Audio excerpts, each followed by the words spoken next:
Yo, what's going on? It's your man, Rick the Dawn. And you know I got you because, fellas, as guys, we are completely clueless about what it takes to make a woman happy a lot of the times. Number one, this is an easy one, date night. And I know that seems pretty obvious, but you should be taking your woman out between 1 and 3 times a week. I know that sounds like a lot, but that's exactly what you should be doing. If you've gone a week or 2 weeks and you haven't taken your woman out, she hasn't told you, but she hates you. Number two, gifts. You have to spoil your woman. And I'm not saying go broke. If she wants this, give it to her. Just go to your woman and say, hey, baby, is there anything that you need? Keep your woman spoiled. Keep your woman, give your woman everything she desires, everything she wants. Why? Because she's your woman. And number three, one that can easily be forgotten is force her to communicate with you. Matter of fact, text her this right now. We're going to talk tonight. And just leave it at that.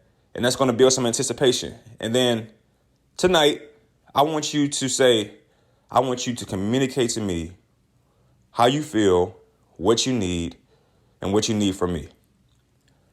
Go and just listen. Force her to communicate. And then she's going to probably, some girls will be like, well, everything's fine. No. Look her in her eyes and say, I know that's a lie. I'm forcing you. Do you understand? I'm telling you, you're going to communicate with me. Tell me what you want, tell me what you need, and what I can do for you. If you do these 3 things, your relationship will instantly improve. All right, throw a like on the video. Stop playing.